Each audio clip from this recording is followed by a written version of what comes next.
Hello, everybody. My name is David Keck, and this is Surviving Abuse Podcast.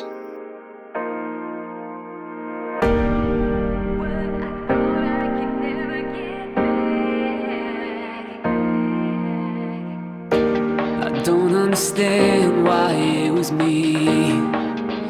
I don't know if I'll ever be the same. Is the same what I want anyway?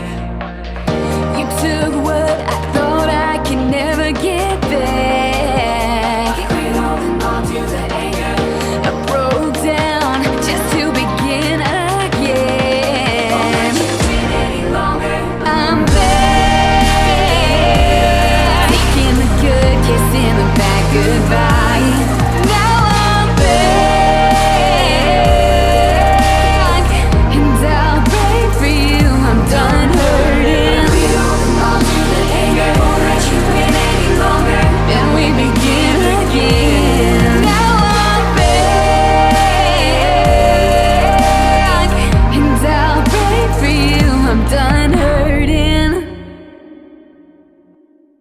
Well, hello, Brittany. My name is David, and welcome to Surviving Abuse Podcast. It's so good to finally actually get to speak with you and hear your voice and see your face. I know, I'm so excited. It's like, life and me didn't get along for a little while there, and I seen today that Mercury retrograde ended, and I'm just like, yeah, everything made perfect sense. Everything makes sense now. All right. Well, So- I released your letter to your attackers a few months ago, and because of life and on both ends, mine and yours. And tell the audience, where are you located? I currently live in Ireland. I say currently like I plan on moving, but no, I'm in Ireland. I'm originally from the United States, so. I have never been to Ireland, but it's where I want to have one of my weddings. And I say one because I feel like I'm going to have multiple, even if it's to the same person. That's all right. Sure, do you. You only live once. Why not? Absolutely. Well, I am so glad to have you on. Would you give us a little bit of your background and also tell us a little bit about, and once we get deeper into the conversation and into the end, of course, we'll discuss more of where you are now and what you're doing now. But you had already mentioned, networking with people. So tell us a little bit about like your because you have a podcast, right? I actually don't have a podcast, but everybody keeps saying this to me that I should start one. And I'm like, oh God, guys, I don't know if I could take that on, but I don't actually have a podcast yet, but I have a YouTube channel, but it's not really anything special. Well, because when you were speaking a minute ago about, connecting with everyone, I was assuming you meant for your show, but you have all these people contacting you, wanting you to be a part of their show. Yeah, and I've sent a lot of applications out, like yourself. I've reached out to a lot of people as well, but again, it's so hard to get. It's probably very hard to get through all the applications that people get. Do you know what I mean? So like you're sending emails, and I would love to hear back from all of them. And sometimes, like in my own self-doubt, I'm like, oh, I'm not good enough. But look, it is what it is. I just keep reaching out to people, and at the end of the day, in time, I will build it up. I mean, I'm only doing this like proper in regards to what we're going to speak about officially since June. Do you know what I mean? But I've been talking and advocating for a while, so it's early days still, so I'm not gonna knock it just yet. yeah well good for you, because it takes a hella strong person to come forward and to just be bare naked raw truth and no obligation, but if you feel as if this interview goes well, and because I record the audio and the video, and with you having a YouTube channel, if you end up wanting me to send you the link to maybe I'd love that. Yeah, I will be more than happy to do that, because I want to, I'm not going to lie, I would love for podcasting and for this to be my day in, day out life and job. Oh yeah, of course. And do you know what? When you have a passion for it, it goes really well. Do you know what I mean? So the more that you work on it, and it seems like you have a really good knack for it, then you'll fly with it. So I hope that I'm able to contribute to your platform of what you're trying to do. Yeah, absolutely. I feel like you will. Like when I listen, so my partner, when we decided to start this platform, we started with my abuse and my attack. Yeah. And so my my introduction was the victim statement that I read in court. Yeah, absolutely. And so my partner was like, that was really good and brought on a lot of attention, so maybe you should start each episode with people reading their, statement. And so that's kind of where that came about. And I tell you, it's helped me so much because in those 1 to 5 minutes, however long people do it, like I get to learn and hear so much. And absolutely. And yours really, like I listened to it again today before our interview, and it just really, like I just thought you were so brilliant with your words, and there was just such a class and strength behind it. And I appreciate that because I didn't think so. I was like, oh, I think I went a little too hard at the end. And my wife was like, no, you didn't. No. And I was like, but I'm not used to that. And I have to say this for anybody that does your podcast in the future, I can't actually recommend it enough, because when I wrote the letter, and I remember texting you and being like, I had like literally a life altering, like it completely changed my life. And we'll get into that. And I want to explain that to you, because when I wrote that letter, I didn't think anything of it. It was the first time I ever put pen to paper and did that. But it was in the days afterwards, there was something that came to my head and literally everything came full circle and my life literally changed. And it was just like, had I not got in touch with you, that wouldn't have happened. You know what I mean? So it just goes to show, like, I'm glad that you got that from re-listening to it, because I didn't even feel like that. Do you know what I mean? So it just goes to show that there was power in it and what I did and what I said. 100%. Well, I can't wait to hear all about that, because I've got some feedback on that too. So let's start with a little bit of introduction. Tell us your name, which I mean, I know that we've already discussed it a little bit, but tell us your name, from what's going on in your life now, and then we'll pick up. Yeah, cool. So my name is Brittany. I'm originally from New Jersey.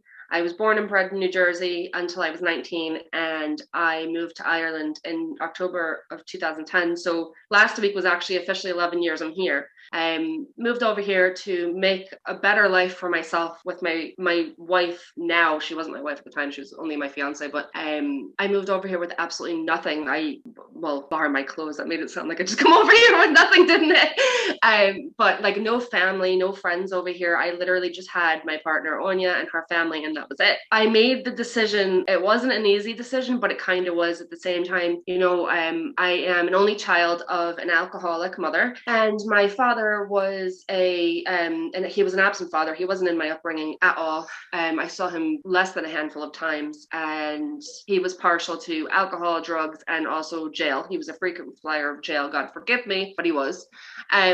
So I was raised by my mom and my uncle, which is her brother, and I can't say that I had a bad childhood, because I wanted for nothing really. I was spoiled because I was an only child, and my mom's drinking, although it really did affect my upbringing, and it has affected my entire life thus far, and me being 30 now. I only knew her as a nighttime drinker. I didn't realize that there was a deeper depth to it than that, because she worked, and she worked, my uncle worked, but we struggled. It was my uncle putting a roof over her head, my uncle paying the bills. And so was she like what they consider like a functioning alcoholic? Like she still had that normal lifestyle, but you don't know if it's really coffee in the coffee mug kind of thing. Yeah, that's kind of what I felt like now as an adult, that I can understand, because I think with my mom, like I would see her function normally, do the dinners, be there when I was coming home from school, but every night I heard her opening the beer cans in her bedroom, because our bedroom was like literally right across from each other. Mm-hmm. And I didn't have a bedroom door, so I heard everything. I heard the drunken phone calls, I heard her talking to herself, I heard her getting sick when she would drink too much, I heard it all. And some mornings she wouldn't be able to get up. Do you know what I mean? And I've since learned that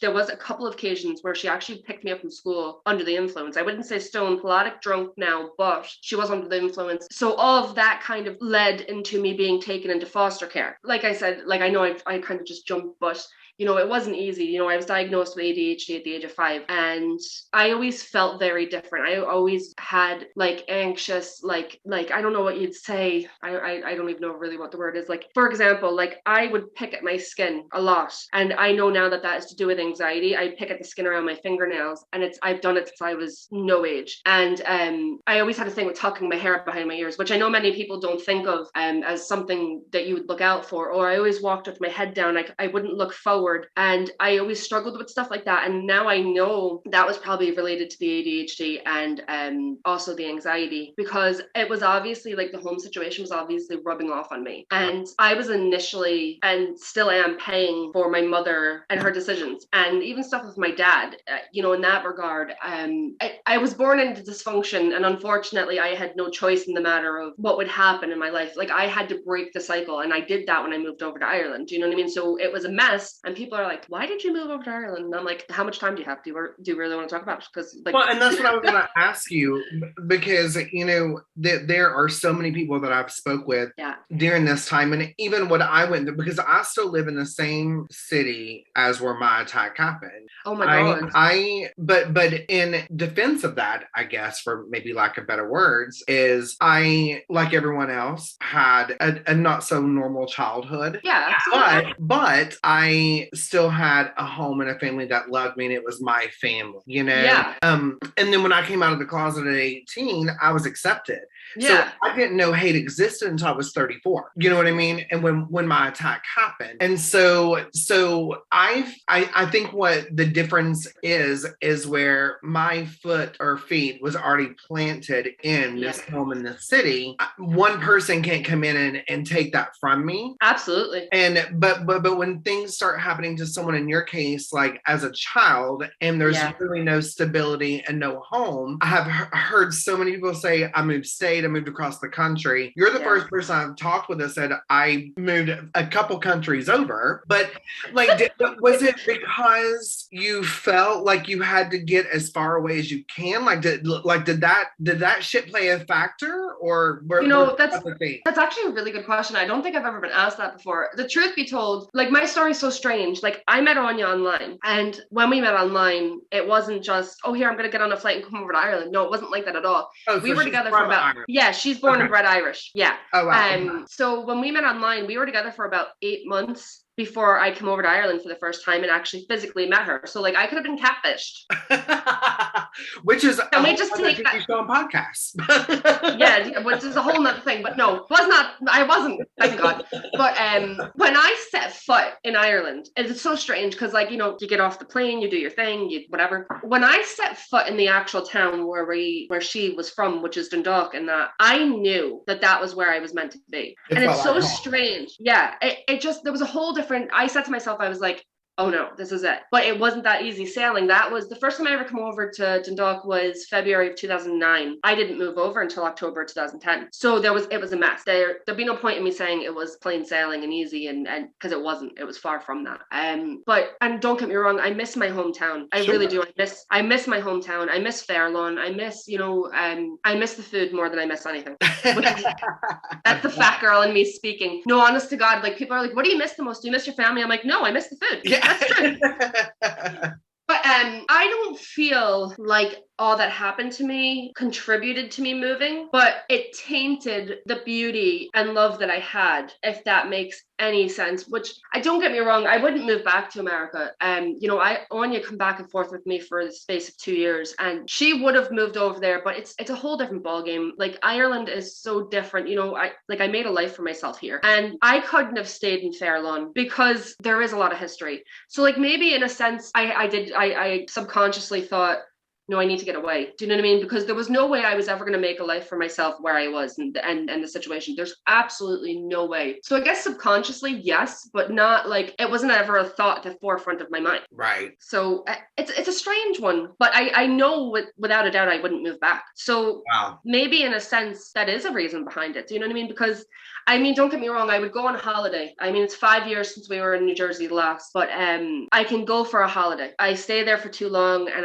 my mind just, it was my home, but it's not my home anymore. My home is here now. Yeah. And it's hard for me to say that, but that's the truth. It's weird.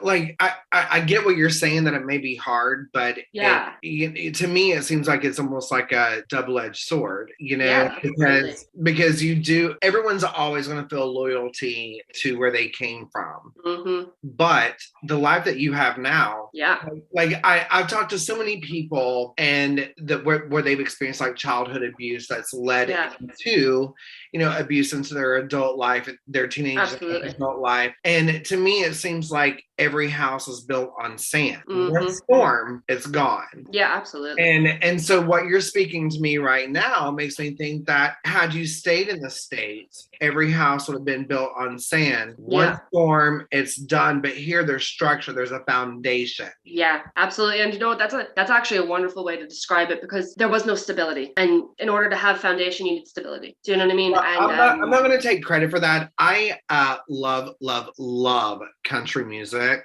And I don't actually ever say I've got into country music now, but there's a couple songs that I like. Right. So it's almost funny to me, and total sidebar, but what I love when I have these kind of conversations is when I connect with someone, it's like two friends sitting on the couch and you and I are having that kind of conversation where we're going to be all over the place, but I think that's what's so great and fun. Yeah. But there's a song, and I'll have to send you the link to it. Yeah, do. It's by a man and a woman. They were a duet, and they sing a song about a house built on sand, and it's talking about their relationship. But what I love about it is they don't go into detail to make it sound like it has to be a romantic relationship. Yeah. It could be with your mom, it could be with your cousin, it could be with your first boyfriend, and just the power behind what they say. Like, I'll have to send you the link. Yeah, I'm interested now. Yeah, like I really think through this conversation that you would enjoy it. And so it's kind of a game to me where I love country music so much. And a lot of the people that I interview and correspond with, they may have a song or two that they do, but they don't follow it like I do. Yeah. Which sometimes I think it plays in my favor, because sometimes we'll be talking and they're like, "Oh my God, David, that's really deep. That's so good." And in my head, I'm like, "Yeah, Faith Hill said that," But then I send them the link to the song,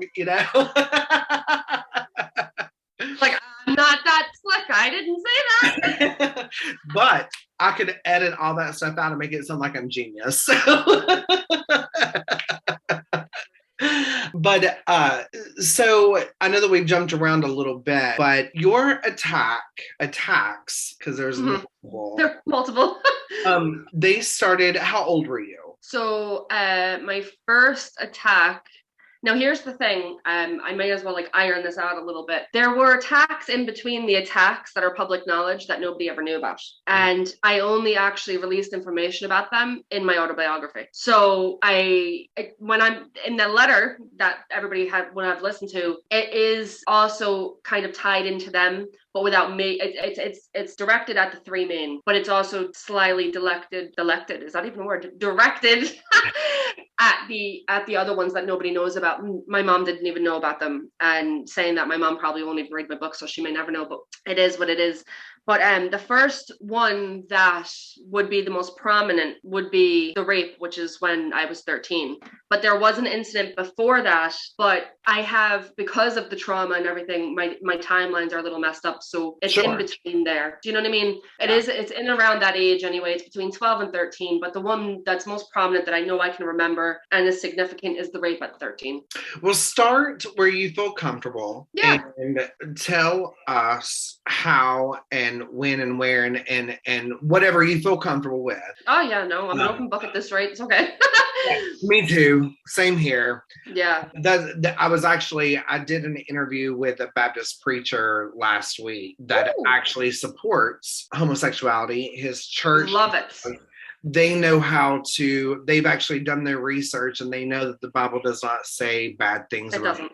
You're right. And so he goes into the whole Sodom and Gomorrah and all those little "a man shall not lie with a man" bullshit quotes that people want to throw up that hadn't even read the Bible period, but somehow they know that they want to use that.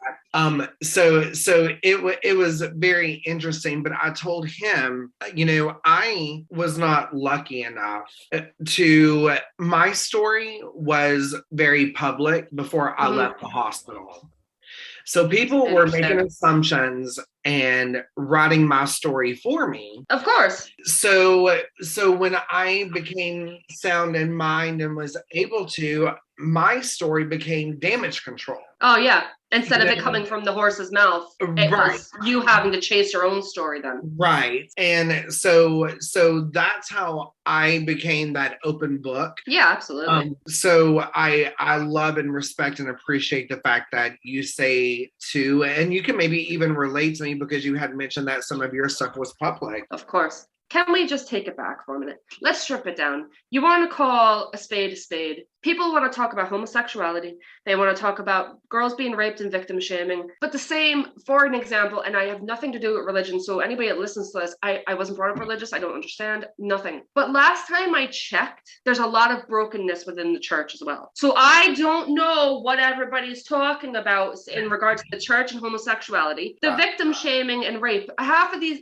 and what kills me is some of these women online, and women can be really disgusting. Some of these women that are online and like, oh, she was probably asking for it and blah, blah, blah, are probably the same ones that raise the sons that are out there raping women. And they need to tie it in a little bit. Do you know what I mean? And I don't mean that in a disrespectful way at all. Do you know what I mean? But people... But I know exactly what you mean. It's keyboard warriors. People will say what they want behind a screen, but they never say it to your face. Right. Do you know what I mean? And nobody realizes, and I know I'm not perfect. Do you know what I mean? And I fight with so many people on social media. I don't even know how I still have accounts, but it's little things like that. You know what I mean? Like, I wasn't brought up religious. I don't know what to believe. Do you know what I mean? I have friends that are strong Christians, and there's actually a girl that I would have been good friends with in elementary school, and she's a strong Christian now. I don't know if she was like that when we were in school, but I asked her, she had like a question and answer thing on Instagram, and I just flat out said to her, I was like, do you hate me because I'm gay? And she was like, I don't know why you would get that impression. Absolutely not. She was like, I'm not one of those people. She actually informed me that her sister is actually gay and has a child with her wife. You know, so I was just going to show you, I felt comfortable then, because, you know,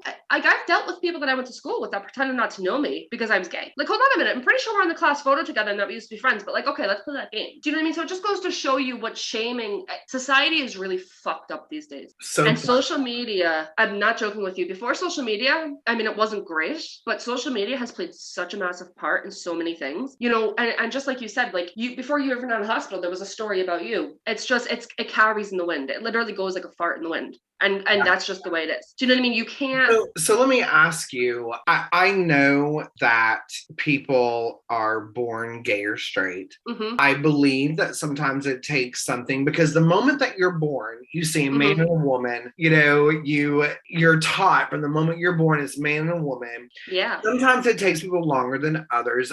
But that doesn't mean the rape of a man to a woman made the woman a lesbian. Oh, absolutely. Yeah. Triggered it. So let's go back to the beginning of when you're first. I know that people have their own terminology that they put. I call mine an attack. I was 34 years old. I was raped and attacked. That is the title that I feel most comfortable with putting. Absolutely. You might have a different word for your first one versus your second, and that's fine. Just let us know. Tell us about that first time. So I think it took me a long time probably to say rape, but the sexual assault happened when I was 13. So the ins and outs of it would be, I hung around with a girl that was literally my best friend since I was a child. Our parents grew up together. Now, when I say our parents grew up together, my mom didn't really have time. You know, she really didn't. She was a troublemaker, my friend's mom. And my mom always said, you're going to get yourself in trouble hanging out with her. But she was really like one of the only people that ever kind of stuck around. Do you know that sort of way? Like, I did struggle with friendships and I still do. And sometimes I knew it myself, but that didn't mean I didn't want to be friends with her because I was lonely. I wanted friends. Do you know what I mean? So at this stage, and I do think it's so important to have the open conversation about that now, is I was having sex at a young age. And unfortunately for me, I was 13 when I lost my virginity to the person I absolutely thought I was going to marry and live with for the rest of my life. Is this a man or a woman? Oh, it was a man. Yeah. So for me, I was boy crazy when I was younger. I was boy crazy when I was younger. That's just the truth. But this person, you know, I know now he was just using me for the sex at that age. And he really didn't want anything got to do with me outside of school or anything else. He wouldn't even acknowledge me in school. The person that I was, you know, I went and lost my virginity to, like, he would pretend not to know me, but then after school it was a whole different story. You know what I mean? So I do think, and it's so important to note here, you really need to know what you're your kids are up to. Because had my mom knew what I was up to, I think there would have been a different conversation. And I probably, not that I would have like been more like introvert, do you know what I mean? But I would have like kind of known the signs. But because I was sexually active, I do think that this kind of led to me thinking like I knew everything at that age. When I was in the 8th grade at the time, and we went on a camping trip in school. So that was all fine and dandy, and we come back, and it was a Friday night, and the Friday night for me and this particular girl, what do I even call her in my book? There's 2 names to see. That's terrible. I don't know that, but we'll just say Kiara, because I know one's Kiara, but we'll just say Kiara for name's sake. Rang my house, and I answered, and she asked me what I was doing, and I said nothing, just got home from camping, blah blah blah. But she'd said, you know, every Friday night, usually we went to the local movie theater, which was the thing everybody did back then. It was literally 2 minutes away from my childhood home. You know, everybody knew it was cheap. It was like $5 to get into the movie theater. Why weren't you going? So we were like, yeah, we'll go. Now, this particular girl, and it's still the same. I was boy crazy, but she was boy crazy. Do you know what I mean? She was like boy crazy. She was dating. I don't know how, but she was meeting them online at this day and age. I don't even know where she was meeting them online. And so she had a particular boyfriend at the time that was older. So she would have been the same age as me, but she was a year behind in school. So she had a boyfriend that would have been easily 17, I'd say. Easily 17. And her mom allowed this. I mean, she got her ass beat, but her mom knew this. Do you know what I mean? Like, her mom and dad know were trouble. So she did what she wanted to do, but she got her ass beat for it. But she still did it anyway. Like I said, there was no emotional support in my house. There was no, I could talk to my mom, but I couldn't talk to her like that. Do you know what I mean? So right. there was no emotional support. I just don't even know, because I know there was no emotional stability. To me, and I could be wrong, but it sounds like you could speak. Yeah. And speak freely, but that there was no guidance, no leadership. Yeah, that's exactly what it was. And even at that, I could speak, don't get me wrong, but I didn't, because I didn't feel like I could. Do you know that sort of way? Like, I didn't feel like I could trust my mom. When you do speak that way, it's because you're looking for guidance. You're looking for someone to mentor you. And when you know that you don't, why would you go up to somebody at work? If you're in your job and you have a question about something, about a pressing matter, why would you go to the one person that's going to listen to you but not have any feedback and guide you? Exactly. You know, and so to me, what I feel like you're saying is, I could go to my mom as a friend. Yeah. And I could be open and honest and say, I'm having these feelings and emotions, and I'm witnessing this. Yeah. And she would listen. She was an ear, but she wasn't a leader. Yeah, exactly. Okay. And I think that a lot of that is to do with the alcohol as well. Sure. Do you know what I mean? Again, because the alcohol played a big, massive part. Yeah. And I guess because I kept to myself so much, do you know what I mean? I just couldn't trust them. So this particular night I went out, I got my thing back then was I was a skinny little thing, and I always wore skinny jeans, and you know, I probably had a belly top on, God knows, because I was skinny, and I thought I was the most beautiful thing since sliced bread. Style. Yeah, that's the thing. Yeah. Do not shame yourself. I don't give a fuck if you walked out and checked your mailbox in your bra. That does not mean someone can grab your titty. Yeah. I love that you're giving us a description about where you are, but I feel like you're trying to justify it because of being a victim of victim blaming. Yeah. Don't do that. Yeah, I know. And it doesn't fucking matter. I'm like, ooh, but I know exactly. Like, I can picture myself. God knows what top I did have on, but I know for a fact I would have had skinny jeans on for sure. But, you know, I had long, beautiful blonde, like sun blonde hair, and I took a shower, and I can remember scrunching my hair, and it was proper. I was, you know, I thought I was the shit.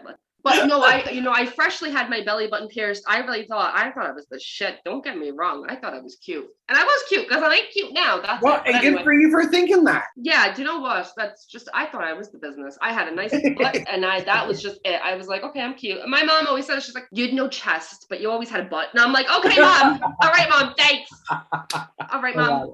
Asshole. Anyway, so we went out to the movie theater. So where they were from Patterson in New Jersey, which is like literally, like, for anybody that's like watching me, like, if this is Fair Lawn, this is Patterson. It's a 10-minute drive down the road, and all of a sudden you're in the hood. And it's the hood. It's the hood. Okay, it's bad. Everybody knows it is what it is, and that's just it. Like, he come up with some of his friends, and it was me, Kiara, and one of the other girls from school. I really feel like I'm getting the name wrong right now. Anybody that reads my book will know what order the names went in, but it was me and 2 of the girls that I went to school with. And we went into the movie theater, got tickets for it. I I thought nothing of it. And this is the thing, you know, I was a flirt because I thought I was cute. And there's nothing wrong with that. Do you know what I mean? Like there's nothing wrong with that. Do you know what I mean? Like that was just, it was the innocence of being 13 years old. Do you know what I mean? I felt like an adult. And you know what? Like, I want to make it clear that you didn't have the confidence just because you thought you were cute. You had it because you are cute. Yeah. Just like we all are. We all have our cute ways about us. And it's okay to celebrate those. So even though I get what you're saying when you're like, oh, I thought this and I thought that, but good for you for thinking that, because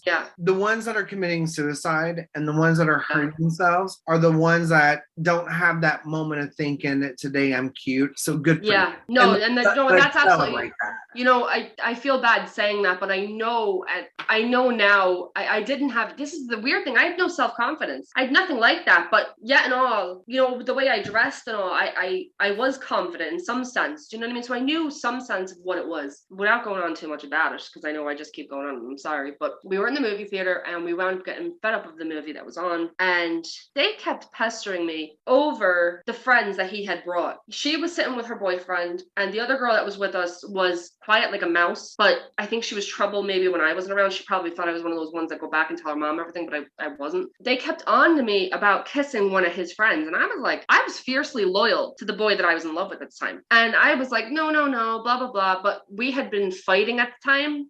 And even though I was single, I was still fiercely loyal to him. I mean, tell you, I legitimately had it in my head I was marrying this kid. I was 13. But anyway. But I feel like people with abandonment issues. Oh yeah. They cling. Because I have always been disgustingly detrimentally loyal to people. Yeah. But when we have those abandonment issues, and granted, like you said, you had your mother in your life, but she didn't necessarily play the role of a mother. No. And then you didn't have a father at all. So for you to cling to a boy, but in your mind, he was a man, you know, he was this masculine figure, you know, so absolutely you thought that. Yeah. Absolutely. And I think that's we cling. When you have abandonment issues, you cling. You really do. You're seeking love in all the wrong places, but you don't realize it when it's happening. My abandonment issues is what led me to be promiscuous. Yeah. Because you're seeking this love that's not there. And you think with every person that you give your love to and they love you back, they're just sucking it out of you. There is a fine line when the innocence kind of stops. Do you know what I mean? And for me, that's what happened. You know, I did wind up kissing him on the cheek or something like that. I know that I can remember that. I can remember being a 13-year-old girl. Yeah, do you know what I mean? And I probably did think he was cute, but I was still loyal. Right. We wound up outside of the movie theater, and this was on a main road. The movie theater was on one of the busiest streets in Fairlawn, and we were walking through the parking lot when the other girl that went to school with us wound up. She stopped dead in her tracks. And she's like, I want to go home. And we were just kind of like, we tried to talk her out of it. I was like, why? Like, it's a Friday night. Like, this is what we do on Friday nights. Right. I should have known at that exact second that something was wrong. But me being me and me wanting to just stay out and have a bit of fun and like whatever, I didn't think anything of it. So she wound up going home. And so it was my childhood friend that had her boyfriend and his friends. And her boyfriend had kind of gone a few feet in front of us. And there was 3 other fellas. And they kept kind of like tugging at me and pulling at me. I'm like playing it off. Like, do you know what I mean? Like laughing it off. You know, this kind of, we've all been, I'm sure everybody's been in that situation. Maybe you're at a club or you're at a house party and somebody comes up to you and you're just like, ugh, you know, they're trying to get on top of you, but you're like, get away from me. You want to be cool. You want to be respectful. Yeah. Do you know that kind of way? Like you're trying to play it off, but you're like not trying to be like, get the fuck away from me before I punch you in the face. Right. You know, you're trying to be cool about it. So where the parking lot actually broke off into the residential area, there was a house at the corner and there was a driveway. Whatever happened in the space of those few seconds, because it happened so quickly, 2 of them wound up dragging me, or pulling me rather, up to the front of the car that was parked in the driveway. So we're now out of the parking lot of the movie theater. We are in between this person's garage and their car, very small space, maybe about that much their space if you can imagine between a car and a garage. I can see the wooden fence in front of me. I can see the house. I can see the light on in the kitchen. And I kept calling for my friend. I kept saying her name. I said, calling her. And she just kept kept ignoring me. She was too busy off, probably doing God knows what with her boyfriend at the corner.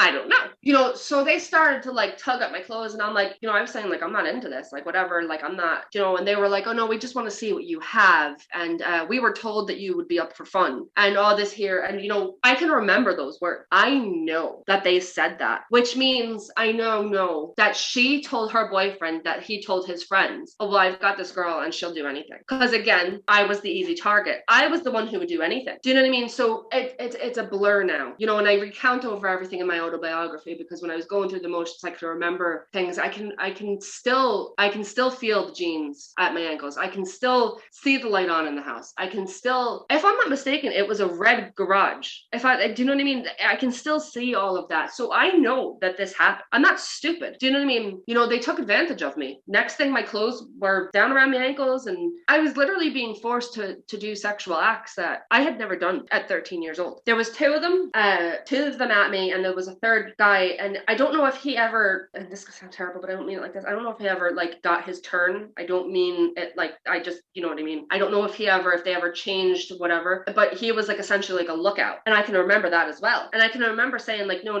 and stop and please. And, you know, all of the begging and pleading for them to stop, but they wouldn't. Wait, just. You're saying that there was 3 guys? Yeah. Okay. And you know for sure that 2 of them penetrated you. Mm-hmm. You're not sure if the third one got his turn, and his turn being penetrating you. Yeah. Wow. Yeah. I was one of them.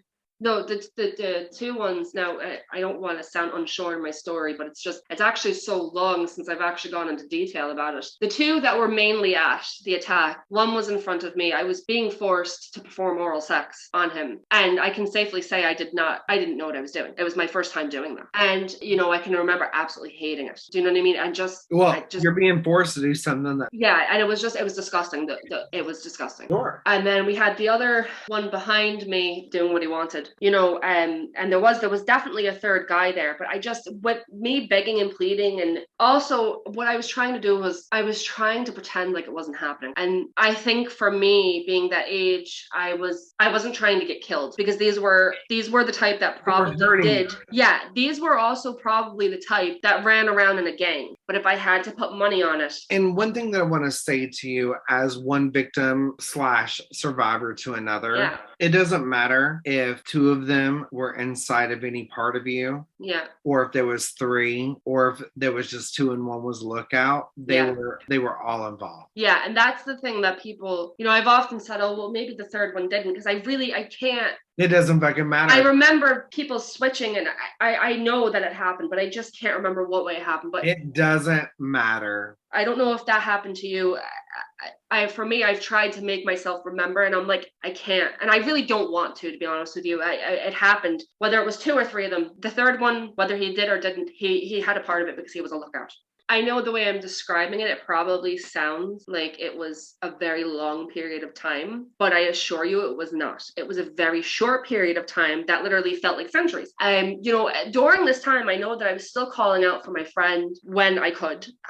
I could still, it's disgusting, because like I could still feel their hands on my body and everything. It's just like one of them things where it's just like, why did time have to go so slow? I'm sure that the people that owned the house, that whoever's driveway this was, I don't know who they were, obviously. You know, I'm sure that they heard some sort of commotion. Do you know what I mean? But then I often wonder, and I have wrote about that in my book, was my voice even loud, or was I too weak?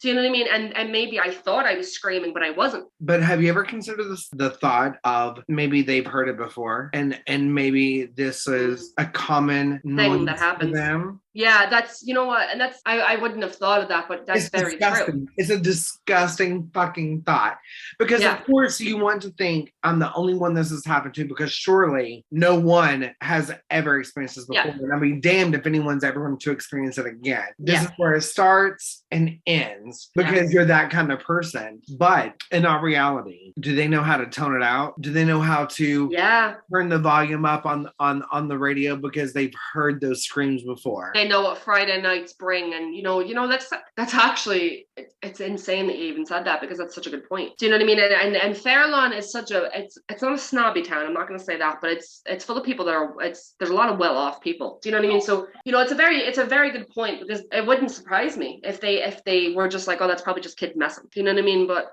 in this space of time, somehow, and I was trying to get away, between them saying, oh, we just want to see what you've got, and we heard you'd be up for fun, and this and that. And I can remember trying to think to myself, right, stop and just wait for your opportunity. Just wait for your opportunity. You're gonna get an opportunity. I can just remember like hating everything that was going on, because I was just like, why is this happening? You know what I mean? Like, all these thoughts are going through my head. What am I going to tell the boy that I was in love with? He's going to hear about this, surely. Do you know what I mean? They're going to make me out to be some sort of a whore, and this, that, and the other, because that's what it is. Rape culture, if that was the right wording, I'm not really sure, but that's what people do. She's just a whore. She would sleep with anybody, and that's not true. Rape is rape. That's the end of it. These are all the things that was going through my head, and all I kept thinking, and even to this day, I'm like, how the fuck didn't she hear me calling her? Because I was calling her name when they were tugging at me, saying, "Oh, come back over here." They were feet in front of me. So this is what I mean. She knew. She told them that I'd be up for this, and there's no convincing me otherwise. This is what I wonder. Was she also a victim of something? She could have been, yeah, but would she have classified it as that? I don't know. I get so torn when you were talking about, I don't know if 3 guys raped me or if it was 2 and 1 was a lookout. And in my mind, I'm like, the guy that was looking out, whether he touched you or not, raped you. Still part of it. Yeah, no, exactly. And I agree. Yeah. And so in my mind, I kind of put her in that category too. Like, was she the one that said, "Oh, I got this girlfriend, let's invite her out. She'll do this, she'll do that," just to try to fit in with these older boys because she was and that's what it would have been with her. That would fit her criteria of being, one of these girls. That's just her all over.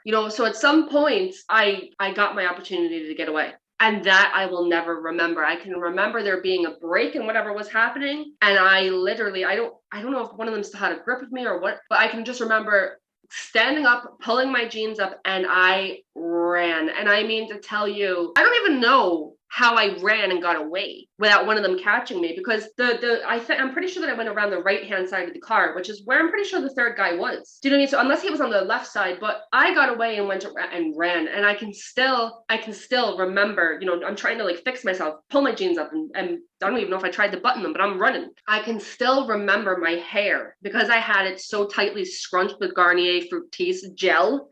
And that was the way I did it. You know what I mean? I had the earrings in and everything. I can still feel my hair bouncing in the wind when I was running. And I can hear her all of a sudden coming out of the shadows being like, "Wait, where are you going? They were only joking. And we only wanted to have some fun and blah, blah, blah." See, I didn't know this yet. So she knew it was happening and she was trying to be like, "Wait, what? Wait, where are you going? Come back." So you mean to tell me, so you mean to tell me you did hear all of this, you ignored all of it, but when you saw me running away and saw them coming out and being like, "Oh, she's gone," then you're going to open up. Then you're going to open your fucking mouth. Because I never stopped. I never stopped running. I just remember hearing her call my name and hearing them say like, "Oh, we were just messing around," and something. I just kept running, and you have to cross an intersection on Broadway where this movie theater was. I know I crossed the intersection, genuinely do not know if I ran out in front of cars or what. I just kept running, and I live on 27th Street, which is literally 2 minutes away, like I said. So I just kept running, and I kept running, and I kept running, and I can remember when I got to 27th Street, I slowed down because I felt safe. I didn't stop running until I got to 27th Street because I knew that there was no way they were going to catch up to me that quickly. And again, I don't know how I ran. I really just don't. There must have been adrenaline running through my body, but sure. I stopped and I composed myself, shaking from head to toe, composed myself, fixed my hair, fixed my clothes, walked into the house, walked past my uncle, who always sat in his chair every night and watched TV, watched Jeopardy and watched this. He still does the same thing. And he was a positive father figure for you, right? He was the only father figure that I knew. No, so I walked into the house. We never used our front door. I walked in through the back door, in through the kitchen, and I had to walk past my uncle because it was an open plan kind of a thing. And he knew. He always looked at me when I come in and say hello or hi, Britt, or whatever. And he knew something was wrong because I was crying. So I'd say my face was probably, I didn't wear makeup, so my face was probably like a balloon. I don't even know. See, and this is the thing. They never hit me. They never punched me. I know that they had a grip of me and my clothes and stuff, but there was no like physical like bruises or anything or cuts. You wouldn't have known from the outside. I walked past and he was like, "Britt, what happened?" And he knew that I was out with this this particular girl. So I think every time that I was out with her, they nearly expected something to happen. I walked past and I just said nothing, just kept my head down, walked straight into my room. And my mom, I just sat on my bed. I literally just sat on my bed in silence. And my mom was like, Britt, what happened? And I'm like, nothing. Did you and her have a fight again? I said, no. Or I might have said, yeah, actually, I'm not actually sure. And I was just nothing. I just didn't even want anybody to talk to me. I just didn't even, I was just like, did that really just fucking happen? And all I could think, because I was so self-obsessed with the boy that I was in love with, was thinking, how am I going to explain this to him? This is the shit that was going through my mind, because again, I was seeking love and validation. So I didn't care about my mom and uncle finding out, but I fucking cared about him finding out because I thought he'd hate me. Next of all, the phone rang. I wasn't in the door all of 2 minutes and the phone rang. And I froze. I literally froze. And my mom's like, are you going to answer that? I said, no. And she was like, do you want to talk? And I said, I don't know. See who it is. I knew it would have been her. My mom answered the phone. Hello? She said, what the hell's after happening? She is here and she's in the worst form and blah. And she asked me, did I want to talk on the phone? And I stopped for a minute and I was like, yeah. So for the main reason that I wanted to see what she was going to say to me. So I got on the phone. I can remember sitting in the chair in the hallway. And I can remember my mom saying, if she annoys you, just hang up the phone. So I'm on the phone with the cord. And I'm like, hello. And she's like, where did you go? Why'd you leave? I was like, you know why I left. And I'm trying to whisper because, again, it's a big open plan house. So the hallway was just a thin, the phone where it was, they would have heard me. And I was like, you know why I left? And she was like, they were just trying to have fun or something like that. And I was like, oh, yeah. I can't remember what I said because after that is a blur. Yeah. But I know that for 5 days, I didn't open my mouth. For 5 days, I kept it and I didn't speak a word of it. I literally just wanted to pretend like it didn't happen. And that is probably one of the biggest regrets that I have, because for 5 days, I bottled it up. I wasn't myself. My mom would say, like, for the days after, like, I wasn't laughing. I'm a very, like, laughing and talkative person, and I wasn't that. You know, even in school, the Monday and the Tuesday, because it was the Wednesday when I finally, like, broke down in school, I wasn't myself, and people were like, are you okay? And I'm like, yeah, fine, yeah. So it was one of my last classes on the Wednesday. It was weighing on me. It was weighing on me a lot, and I just assumed nobody believed me. As a matter of fact, I knew nobody would believe me. I just said, there's no point in telling nobody because they're going to turn around on me. I'm going to be the one that was asking for it, blah, blah. And I was embarrassed. I was so fucking embarrassed that I let this happen. Do you know what I mean? And at the time, I just didn't realize that it wasn't my fault. Do you know what I mean? Do you think that you were embarrassed because society has taught and brainwashed women into thinking that if something bad happens to them, it's because they were not that perfect woman? It's a good possibility. But again, I wasn't exposed to stuff like that. I didn't understand any of that. So for me being a 13-year-old, I'd say nowadays, yes, absolutely, because society does have a way of, but I think the things that were going through my mind was, oh, if I wasn't sexually active, would have this have happened? If I just didn't go out with this, all these things. I was just embarrassed. I was so embarrassed to know that somehow, some way people were going to find out about this. And I didn't think I'd ever bounce back from it. So I was in my last period class of the day and I was passing notes in class, as we all do, getting in trouble for it. Mm-hmm. And one of the girls right over to my right hand side, it was a girl one of probably my confidants. She would have been very, understanding and a very good like friend in school that I could have opened up to. She understood me because I was always different in that regard. I got bullied. I got, all that sort of shit. She wrote me a note. She's like, are you okay? Like you haven't been yourself. And she asked if me and the boy had been fighting, which we had. I said, yeah, blah, blah, blah. But I said I can remember writing the letter and just saying, to be honest with you, I want to kill myself. And that for me, I didn't even understand what that meant. Because again, I knew what suicide was, but I never self-harmed. But I knew at that very moment, if I had having the opportunity to take my life, I would have done it. Because I just couldn't, it was too much for me to deal with. The heaviness and wondering and what were people going to say? And I didn't even realize, I literally put my head down on the table. I put my head down on the table. I was just done. That's it. I was just done. And I can remember like some of the kids around me like whispering, being like, is she okay? Because like I'm telling you, this was really not like me. And the next thing, the teacher rang the guidance counselor. We had like classroom telephone things, and I was down in the guidance office, and I sat in the guidance office's chair, and she said, why did you say this? Like, why do you feel like you want to, kill yourself? And it was like word vomit. It literally just exploded. I just said I was raped or whatever.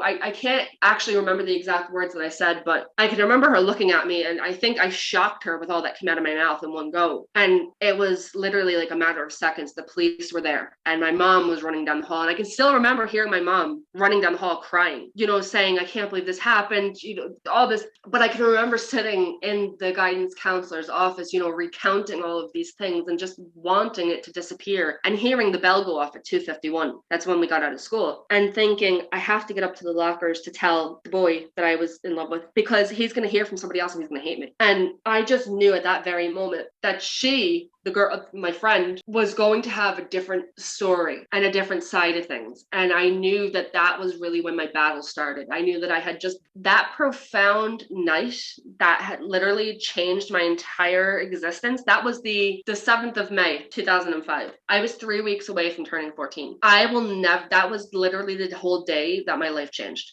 That one particular night, that one act that was minutes long, changed so many years of my life. And until the day you die, you will remember every sound. Yeah, everything, every smell, everything. And it doesn't go away. Do you know what I mean? You're kind of sitting thinking, but I'm actually at a really good place with it right now, which is probably a really bizarre thing to say because of the letter that I wrote for your podcast, because I made a life-changing realization about the whole thing that came full circle. Wait a minute. I know I went through all this, but this was supposed to happen because it all makes sense now. Do you know what I mean? And it's shitty. I never had my day in court with that. It never went any further because it was a he said, she said thing. I'll be the first to tell you that having that day in court doesn't close that chapter. And do you know what? I'm glad that you said that, because I always thought that if I got my day in court and I could voice what they did to me, I'd feel better. Like, I just spoke about that rape, and to be honest with you, that rape, and again, I'm saying this proceeding with caution and with a sprinkle of salt, was a walk in the park compared to what happened to me a couple of years later. Do you know what I mean? And let's get into that. It's just one of those things. It's just absolutely mental the way life throws things at you. Would you say that you've been abused by 3 people? Mm-hmm. The story you just told us was 2, potentially 3, but at least. Yeah, so I say 3 events. So the rape was the group of people. The other 2, I guess I would count them as separate things, is the other 2 people. It was 2 different relationships. Okay. Yeah. So you went through the trauma with school and expressing yourself, mm-hmm. and identifying yourself as a rape victim. Mm-hmm. Like, how, as a teenage girl, mm-hmm. how did that go for you? I went through a phase where in the weeks that followed that, I pretended like everything was okay. So my 14th birthday come along and I was fine, and I was fine. Do you know what I mean? Everything was fine and it was great. And over the summer, I had this one particular really good group of friends, and something clicked in my head. But if you've seen my hair, you probably would strangle me through the screen. I had long, summer bleached blonde hair, and it was natural. And I don't know, what was it, an identity crisis? I don't actually know, but I dyed it red. And I cut it. I let my friend dye and cut it. And I went home, Billy Big Bullocks, walked in the door, and my mom's like, what the fuck did you do to your hair? And I'm like, my new look. Do you like? Wow. My mom never laid a hand on me, but I mean to tell you, at that very moment, I nearly thought she was going to whoop my ass. So yes, I went through this midlife crisis at 14. Yeah. So dyed my hair red and started high school. And I can remember like walking up to high school on the first day, because like we used to congregate outside on the first day. People being like, is that Brittany? That couldn't be Brittany. Because like, I'm not joking with you. The red was so dramatic. I didn't even know what I was thinking. Like, what was actually wrong with me? I don't know. I'll have to actually send you a picture of my 8th grade yearbook picture to my 9th grade. And you're going to be like, yeah, you definitely I would love identity crisis. Like, but, so I kept to myself essentially for the first couple months of my freshman year of high school, but I started like, I wasn't the same after the attack. Do you know what I mean? So like, obviously I wasn't the same. So around the end of November, beginning of December of 2005, there was certain kids in my homeroom class that I like really didn't get along with. Like, they were boys and they were just, you know what teenage boys are like. So we would switch our classes and go from class to class. And I can remember this one particular class I didn't like, so I'd always make an excuse to get out of it. And I can remember meeting one of the boys at the stairwell nearest the front door, and he'd called me a whore or something like that. I don't know what it was, and I can't ever remember really having like crazy interaction with him. But the problem was with my high school, everybody, okay, I don't know, have you ever watched 13 Reasons Why? Yes. Yeah, okay, so I'm going to use a reference to that. And I know a lot of people are anti 13 Reasons Why, but I'm actually not anti 13 Reasons Why, because American schools and high schools especially are really fucking like that. And that was what it was like, you know, the gossip and the ignorance and this was the heyday of MySpace and you know, all that sort of stuff. So it was just a bad time altogether. So I don't know, people talked. And people and rumors and bullying followed me like a shadow. So he called me a whore or a bitch. It had to be a whore though, because I can. And apparently I pushed him down the stairs. And I say apparently because I can remember shoving him, but he wasn't like at the top flight of the stairs. Do you know what I mean? I think he kind of like lost his balance on one of the steps. He didn't go flying down the stairs, like, and it was only a couple stairs at that. But I wound up getting in big trouble for that. But he had it coming. No, like bullshit. Like, why shouldn't people stand up for themselves? I'm not promoting violence. Right. Oh my God, I'm not promoting violence. But like, you know what I mean? Yeah, like, there's a difference in violence and protection. Yeah, do you know that kind of way? And it's just like, you can run your mouth, but like run it all you want because you're not going to get away with it. Like, and I would have never, until this day, I don't stand up for myself. I don't do well with bullying. Do you know what I mean? Like, so come the week before Christmas break that particular year, and there was a meeting held. I had like a special caseworker because of my ADHD and stuff like that. And I learned at a different pace. Like, I wasn't very good at maths and stuff like that, so I struggled a little bit academically. So there was a decision made that I was going to be going to a sub high school. It was like a different high school for kids that like learn different and like struggled with mainstream. I hated the idea of that because why am I different? Do you know what I mean? But like, right, it is what it is, I suppose. So the 22nd of December 2005 was my last day in Fairland High School. And on the 3rd of January 2006, I met my first abusive relationship in the form of another boy that I thought I was going to marry. This is a reoccurring theme in my life, I swear to God. You know, and again, I go into the detail about how I met him and everything. I met him on the first day of my new school. I call it, his name is Sterling in my book. And for all intents and purposes, there is certain names in my book that have been changed because of legal reasons and stuff. There are certain ones that aren't changed either. You know, anybody that's named that's in it has given me permission. But I talked to this person, so his name is Sterling in the book. That's not his actual name in real life. But so I quickly got consumed with him, and without spending too much time on my time with him, I quickly learned what it was like to date somebody with bipolar. I didn't understand what bipolar was. So again, I've clung on to somebody that I thought loved me. Do you know what I mean? And sucked me in. And it was a very volatile relationship. You know, there's security in someone needing. Yeah. Oh, absolutely. Not only that either. I was 14 and he was 16 or 17. Was he 16? He was 16.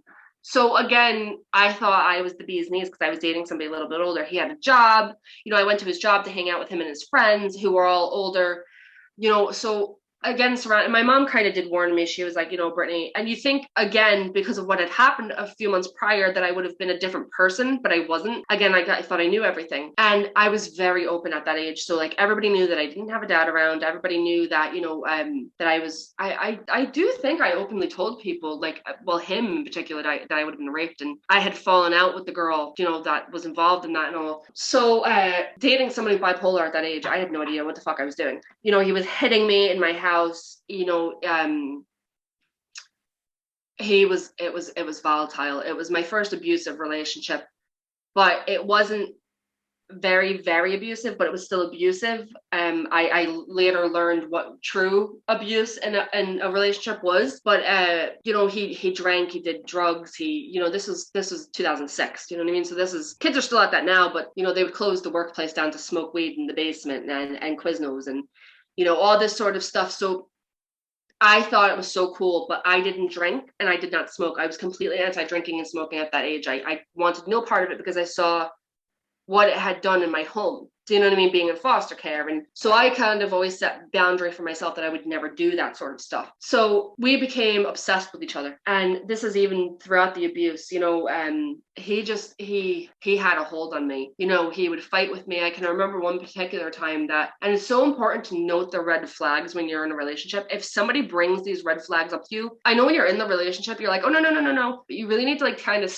take a step back and like look at it for what it is, because there is a reason that person's saying that. And like, I knew I had to learn my lessons. And our parents, like my mom and uncle would kill him because he'd have no problem screaming at me, hitting me in front of them. Do you know what I mean? And like, they were powerless. But I don't know if now is the good time to add in that I had my oldest uncle as a state trooper in New Jersey. Do you know what I mean? So like, there was that boundary of like, you know, like the unsaid, like, keep pushing your fucking limits. Do you know what I mean? Right. So that I met him in January, and it got very messy very, very quickly. I mean, by like the April, this was the insaneness was going on. I didn't understand what bipolar was. I didn't understand how to deal with it. I didn't understand. I thought I could fix him. I thought I could solve everything, but I couldn't. You know what I mean? There was deeper issues there. And because he was taking drugs, but he wasn't telling me that he was taking drugs, it was leaving the bipolar worse. He wasn't taking his medication. You know, when you're dealing with somebody, I know as an adult now, and I've studied mental health, you know, bipolar is a very tricky thing. There's a fine line. He had the worst bipolar. I know there's type 1 and type 2. He had the worst of the two. I mean, his mom tried to take me to counseling with him. Like, I was 14. I don't know why people seem to think I was supposed to be exposed to this stuff. Like, I was a child. Yeah. Do you know what I mean? But again, I tried to act like the adult. But the relationship ended very abruptly in August of 2006. I had went to a sleepover with my friends, and we were, after a few days prior, there was a very, very bad fight. Like, the neighbors across the street were involved. I was very close to the neighbors across the street. They always looked out for me. They were older than, they're like sisters to me. And I mean, they were waiting to get their hands on him. They hated him, and they hated the way he treated me, because everybody saw everything. Everybody saw the way he screamed at me, and I was like the scrawny little rat, do you know what I mean, that just like ran after him and cried. And I got a phone call out when I was at the sleepover, and he was being taken into a rehab in upstate New York, and I never saw him again. That was it. I never saw him again. He wrote me a couple of letters. I was devastated, because I was so entrapped in this like image of we were going to be together forever, and you know, it was us against the world, and it was just the mindset. I was brainwashed. That was the end of communication. I would walk past his house sometimes to see if he was home, because I kind of thought then, I was like, there's something a bit strange. I remember the light being on once or twice and being like, he's really out here lying to me. Do you know what I mean? And I was like, literally, like, I wrote like ride or die status for him. Do you know what I mean? So he did apparently go away to rehab. Apparently he met this other girl who then wound up like catfishing me on social media. And I mean, to tell you, in a matter of weeks, because I was a mess and I was vulnerable. And it's so important to pay attention to your vulnerability when something happens and to keep yourself closed off. I had somebody take advantage of me. I wound up in another relationship very quickly, and it turned so abusive and so dangerous so quickly that your head would have fucking spun. And that relationship nearly killed me on multiple occasions, like literally, like life or death line. And I had experienced so much abuse before I was 18 years old. It was a joke, you know, and it was just one of these things where it's like, I look back now and I'm like, when I was writing the letters, I was like, I can't even put it into words what I want to say, because there's nothing good enough. There's no word big enough to describe what we've went through an abusive journey. Yeah. And it's like, I'm sitting here trying to explain it, but it's like, there's no words for it. And I would call what I wrote for you a victim impact statement. And what I wrote to you is literally, it's what I wanted to say, but it's like, I felt like I could have said so much more. But I'm a firm believer in karma. And for anybody that listens to this episode and would listen to the letter, they know that my last abuser would have been the worst abuser, and that he got his karma in the end. As survivors of stuff like this, sometimes karma is the only way that we'll ever get ours. In my case, with my last abuser, like, you know, the abuse was never ending. If I was to sit here, I'd be here until Christmas Day. That's the truth. The abuse was never ending. I was brainwashed. I moved out when I was 15 because I knew it all. He brainwashed me. He tortured my mom and uncle. He broke our windows, cut our phone wires. You know, he was a psycho. He had a reputation, and he was a psycho. And at the start, I had no interest in him. And to be honest with you, when I think back now, I don't ever think I did have an interest in him. We had a very short-lived relationship, but I remained living at the house because there was 3 of us that lived in an apartment together, and we lived as friends. So although we broke up, I should have moved out, but I didn't, because I was independent. Do you know what I mean? And I was escaping, and this is so important as well, my escape from my mom's alcoholism that was still going on at home. Despite everything that my mom had just seen, it didn't change her, and it didn't change the dynamic at home. So I thought I was better off living out with somebody that was abusing me day in and day out, mentally and physically. I thought that was better than watching my mom drink at home, when hindsight's a wonderful thing, and I know that the opposite would have been better. But I wouldn't be who I am today. I moved out when I was 15. So this person, my last abuser, he goes by the name of Bronin in my book, my autobiography, for anybody like that might read it. Everybody knew what he was doing. You know what I mean? The physical abuse, I'll never forget it. I can't tell you the amount of times I was strangled or punched in the face, or my nose was nearly broke, or I can still remember. And I think I will always remember, because I get pains in my lungs sometimes, and it's probably just like normal, like people get pains in the lungs, but he used to punch me really hard in the lungs when he was beating me, and it would take the air from my body. And I can still remember that. I can remember that being the scariest thing, because you literally feel like you're dying. I escaped my last abuse. It was a mess. I met my wife. I wound up moving over to Ireland. But the life-changing revelation that I had when I was writing the letter, I was raped on the 7th of May, 2005, okay? So my last abuser, in all his glory, for lack of a better word, I'm so sorry, continued his reign of terror upon other people, or whatever you'd like to say, and wound up getting drunk one night, because I think he was going through a breakup or something at the time. He wound up getting drunk one night, and that family, they thought that they had money. His dad had a load of dodgy businesses, but anyway, long story short here. They had a Hummer, an army type of Hummer, and this thing would go. Okay, so there was 2 seats in the front, and there was like 2 seats in the back, and then there was like this big massive thing in the middle of the 2 seats in the back, and you really weren't supposed to sit on this, but if you sat on it, and God forbid you did like get into a car accident, like you were flying through the window at any rate of speed. I just don't even know. It was a dangerous thing to drive. I hated going in the fucking thing. But he got drunk. So this is 2016. He got drunk this one particular night. I hadn't had any contact with any of them since I had moved over to Ireland. You know, and breaking away and everything. And there was a lot of shit that went on in between. But he got drunk this one particular night. He was going through a breakup. I don't know what the fuck was happening. And he wanted to get into a very bad car accident. Now, you can look this up. I'm going to have to send you the link, actually, because I'm not going to give too much away, because it'll give away who it is. But on this one particular road where he crashed is actually going through Patterson. Okay, so which is where my rapists were from. So keep all this in mind. I don't know if you need a piece of paper, because this might blow your mind. It blew my mind. So it was literally the stretch of highway would go through Patterson. It was 2 minutes away from his house. When he was that drunk and out of his mind that he didn't know, he crashed into a party bus and had injured these people that were on this bus have actually had lifelong injuries now. Some of them are disabled for life and everything. He had gone through the windshield, and he was killed as a result of the accident. My phone started going off, and I'm like, what is this? It's text messages. And the person that texted me, what they texted me, is actually the girl that had the boyfriend whose friends raped me. So she reached out to me to tell me that he was killed in a car accident. She was the first person. I mean, my phone went off. Dave, this is no word of a lie. I'd say my phone went off about 20 times in the space of 3 minutes. And it was Instagram, it was Facebook, it was this, it was that, it was everything. And I'm like, why is everyone text? The first thing I seen, I picked my phone up like this, and all I could see was just Bronin.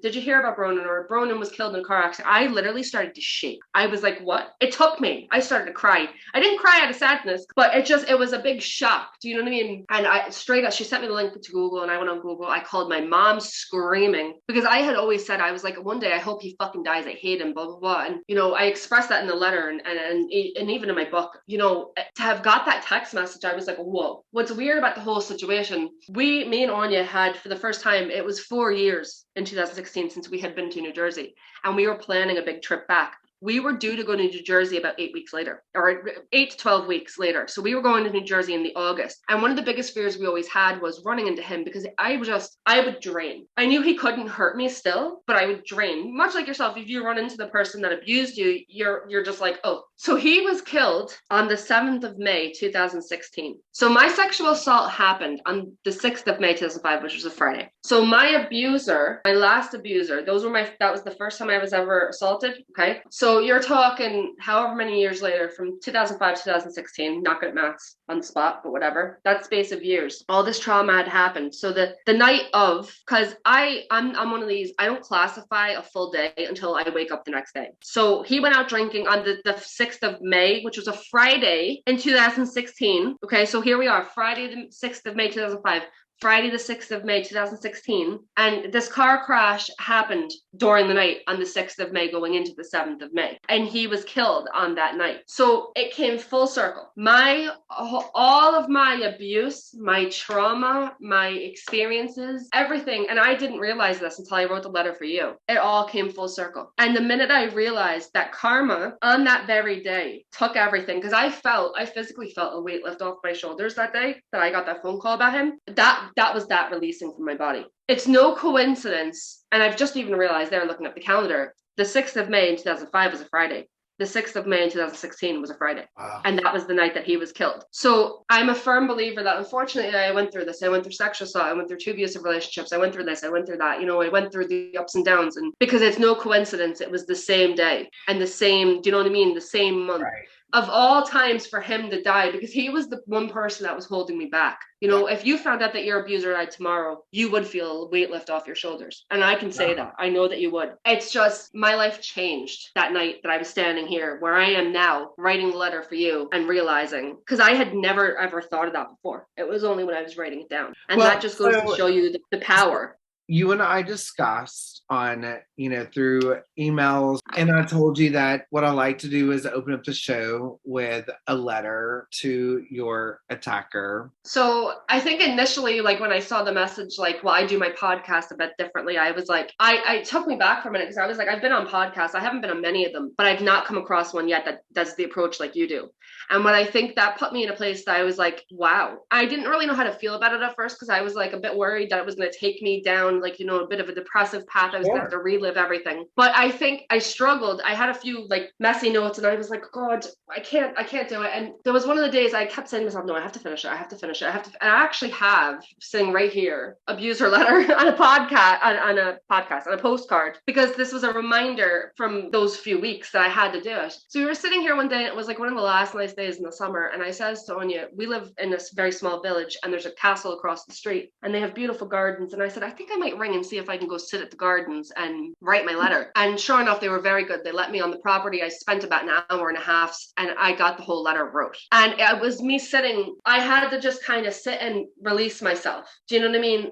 And say, right, what do I want to say? Because I really wanted it to hit and I didn't want it to be nice. And I really wanted to say things I've wondered and stuff like that. So it put me in a place of, if I could say something to them, what would I say? And how would I say it? And I came home and I got Anya to listen to it because she is an outside ear. Do you know what I mean? And I said to her, what do you think? And she's like, I love it. She's like, you fucking said that all really well. She's like, but you need to go back in and record that with power, because there wasn't enough power in my voice the first time. She said, you need to emphasize because that's what you want. And I know that's what you want. And when I recorded it the second time, I said it with the anger and the emphasis that I wanted. Do you know what I mean? I kind of put myself back in the place of how I felt back then and how I felt when my last abuser died and how I felt that night in May, and kind of said, no, hold on a minute, and kind of thought, well, it's like I'm speaking for my past self. Do you know what I mean? And it's just, had you never asked me to do that, or had we never even got in touch with each other, I would have never done that, because I would have never thought, let me write a letter and burn it. Or I know people do say that,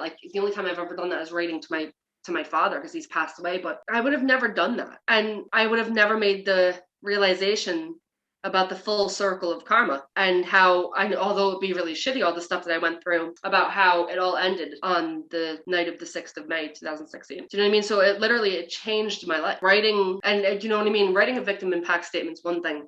I've never had to do that, but I feel like this is a different level. Do you know what I mean? This is a different level of writing. And I feel like if you don't walk away from writing that letter and being on this podcast feeling like you accomplished those words that you couldn't get across otherwise, I'm not so sure that you put your heart and soul into the letter. My mentality of it is, it opened a gateway for me. It really did. It completely changed my life, because I have not felt the same since that night that I was standing in the kitchen like a psycho, and I was like, oh my God, wait a minute. And it all just literally, I ran into the living room door, and it was like, and she was like, what? And she was floored. She was like, oh my God. And literally that was me letting it go. I let it go at that very minute. And this was me after I wrote my autobiography. I was like, I'm not gonna be able to sit there and write a letter to my abusers. But little did I realize it was the one thing that I needed to do to close that chapter and let it go, because I feel better now. I can't put into words what that's done for me. I can't thank you enough, because I needed that.